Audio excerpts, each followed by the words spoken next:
అందరికీ నమస్కారం. నా పేరు కీర్తి వాడ్రేవు. నేను డాలస్ నుంచి మాట్లాడుతున్నాను. ముందుగా అందరికీ ఉగాది శుభాకాంక్షలు.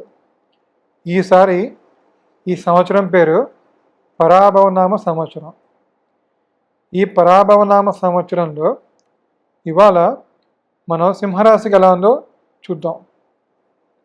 సింహరాశి వాళ్ళకి ఈసారి ఆదాయం 5, వ్యయం 7, రాజపూజ్యం 5, అవమానం 7.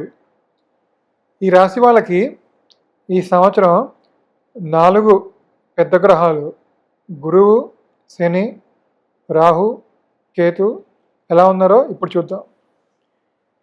ఈ రాశి వాళ్ళకి గురుగ్రహం జూన్ 1, 2026 వరకు మిథున రాశిలోను, జూన్ 2, 2026 నుంచి కర్కాటక రాశిలోకి ప్రవేశిస్తున్నాడు అన్నమాట. కర్కాటక రాశి సింహరాశికి వ్యయస్థానం 12th హౌస్. సో గురువు సింహరాశి వాళ్ళకి వ్యయస్థానంలో సంచారం చేస్తున్నాడు అనమాట. వ్యయస్థానం దేని ఇండికేట్ చేస్తుంది అంటే ఎక్స్పెన్సెస్, ఫారిన్ ట్రావెల్, ఆధ్యాత్మికత, వీటిని ఇండికేట్ చేస్తుంది అనమాట. సో వ్యయస్థానంలో గురుగ్రహం యొక్క ట్రాన్సిట్ సింహరాశి వాళ్ళకి ఖర్చుల్ని పెంచుతుందన్నమాట. సో ఆల్రెడీ ఉన్న ఖర్చులతో పాటు కొంచెం అడిషనల్ ఖర్చులు పెరగడం అన్నది ఉంటుందన్నమాట. కాకపోతే ఇది శుభ వ్యయం, మంచికే మీరు ఖర్చు పెడతారనమాట. ఎందుకంటే గురుగ్రహం శుభగ్రహం. సో శుభగ్రహం అయినటువంటి గురువు వ్యయస్థానంలో ఉన్నప్పుడు మీరు ఖర్చు పెట్టేది మంచి కోసమే ఖర్చు పెడతారు. అంటే ఉదాహరణకి పిల్లల యొక్క పెళ్ళి కానీ వాళ్ళ చదువు కోసం కానీ ఖర్చు పెడతారనమాట.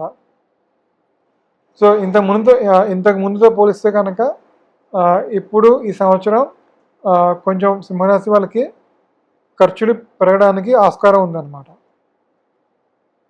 సో అదేవిధంగా వీళ్ళు ఏమైనా ఫారెన్ ట్రావెల్ కనుక ప్లాన్ చేస్తే చేస్తే వాళ్ళకి ఈ సంవత్సరం అనుకూలంగా ఉంది. అంటే ఎప్పటి నుంచో మీరు ప్లాన్ చేస్తూ పెండింగ్లో పెట్టినా, అంటే ప్లాన్ చేస్తూ మీరు ఫారెన్ ట్రావెల్ కుదరకపోయినా ఈ సంవత్సరం ఫారిన్ ట్రావెల్కి మీకు అనుకూలం. సో అదేవిధంగా ఆధ్యాత్మికత 12th హౌస్ అనేది ఆధ్యాత్మికత కూడా ఇండికేట్ చేస్తుంది అనమాట. సో ఆధ్యాత్మికత రంగంలో ఉన్న వాళ్ళకి గురువులకి ఈ సంవత్సరం మంచి కాలం. సో 12th హౌస్లో గురువు ఉంటే సింహరాశి వాళ్ళు ఈ సంవత్సరం ఆధ్యాత్మికంగా వాళ్ళ సమయాన్ని కేటాయిస్తారనమాట. అంటే కొంచెం దైవ దర్శనం కానీ, మత గ్రంథాలు అంటే భగవద్గీత, రామాయణ, మహాభారతాలు అట్లాంటి మత గ్రంథాలు చదవడం కానీ, కొంచెం ఆధ్యాత్మికత వైపు వీళ్ళు ఎక్కువగా టైం స్పెండ్ చేయడానికి ఆస్కారం ఉందన్నమాట.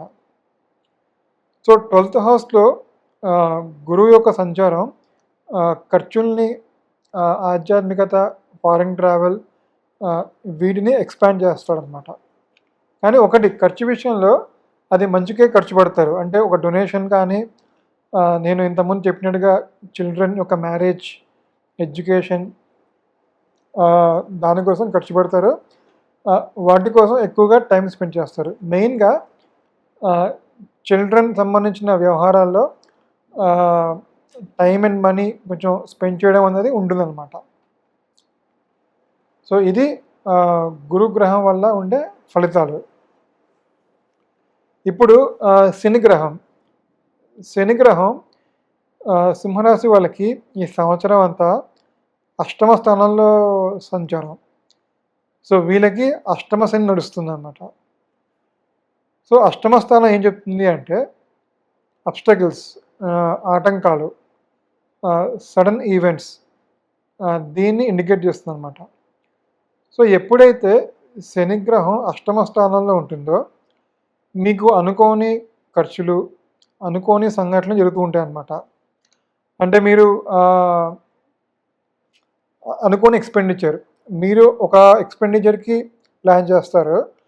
కానీ అగైన్ మీకు అన్‌ఎక్స్‌పెక్టెడ్‌గా సడెన్‌గా ఇంకో ఎక్స్‌పెండిచర్ యాడ్ అవుతుందన్నమాట. సో, అట్లా సడెన్ ఎక్స్‌పెండిచర్స్, సడెన్ ఈవెంట్స్ అంటే అనుకోని సంఘటనలు అవి కూడా జరగడానికి ఆస్కారం ఉందన్నమాట. సో, అష్టమ శని ఏంటంటే కొంచెం ఇబ్బందులు, అబ్‌స్టాకిల్స్‌ని క్రియేట్ చేస్తాడు.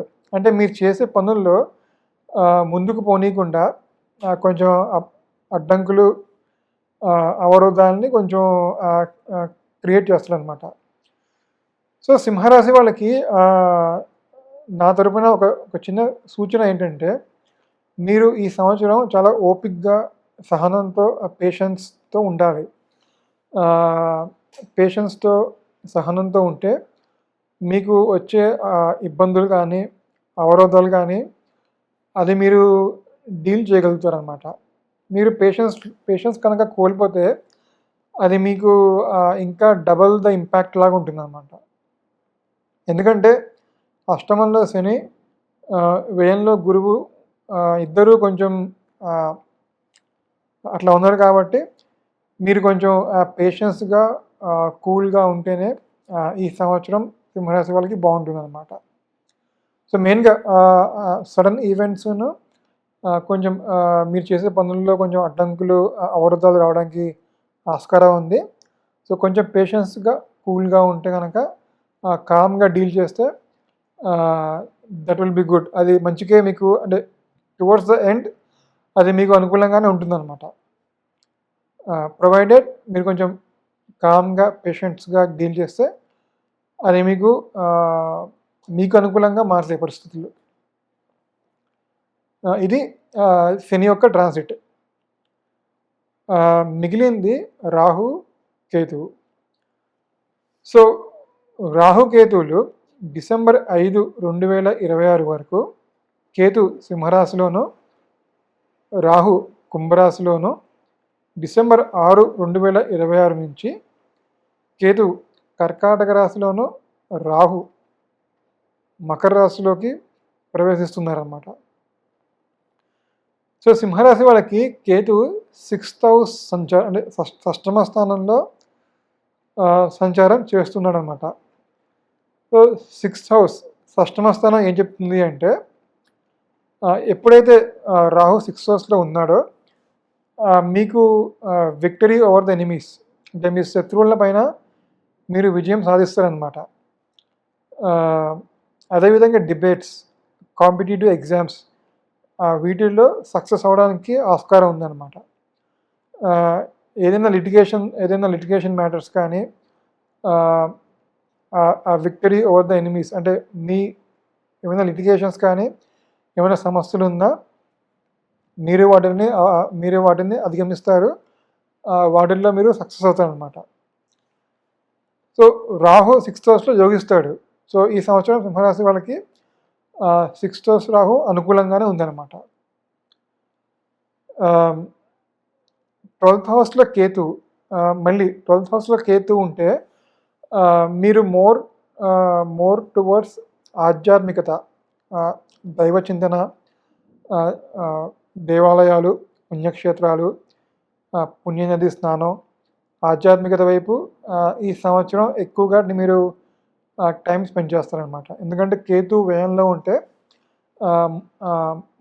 అంటే ఎక్కువగా మీరు ఆధ్యాత్మికత వైపు ఫోకస్ చేయడానికి ఆస్కారం ఉందన్నమాట. సో, 6th హౌస్‌లో రాహు ఏంటంటే విక్టరీ ఓవర్ ద ఎనిమీస్, మీ శత్రువులు కానీ కాంపిటీటివ్ ఎగ్జామ్స్‌లో కానీ మీరు విజయం సాధిస్తారు.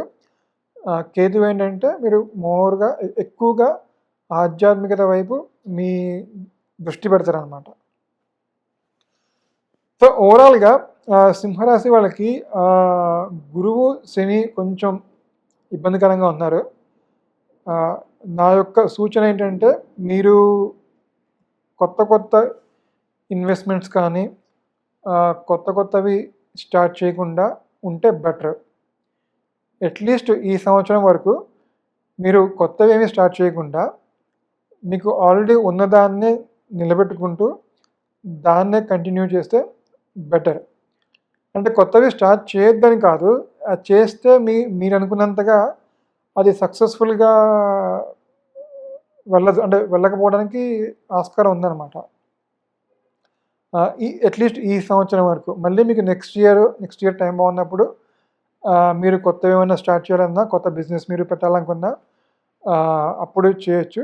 ప్రస్తుతానికి మాత్రం ఈ సంవత్సరానికి నా సలహా ఏంటంటే మీరు కొత్తవి ఏమి స్టార్ట్ చేయకుండా ఉన్నదాన్ని నిలబెట్టుకుంటూ కామ్‌గా, పేషెన్స్‌గా డీల్ చేస్తే కనుక మీకు పనుల్లో అంటే అభివృద్ధి కనిపిస్తుందనమాట. ఇంకొకటి మీకు దగ్గరలో శివాలయం ఉంటే కనుక ఖచ్చితంగా శివాలయానికెళ్ళి శివుడికి అభిషేకం చేస్తే కనుక మీకు ఏదైతే గ్రహ దోషాలున్నాయో అవన్నీ తొలగిపోయి మీకు మంచి జరగడానికి ఆస్కారం ఉందనమాట. సో ఓవరాల్‌గా సింహరాశి వాళ్ళకి నాకు తెలిసినంత వరకు ఇది ఈ సంవత్సరం. మళ్ళీ ఇంకో వీడియోతో ఇంకో రాశి గురించి మళ్ళీ కలుద్దాం. అంతవరకు థ్యాంక్ యూ. బాయ్.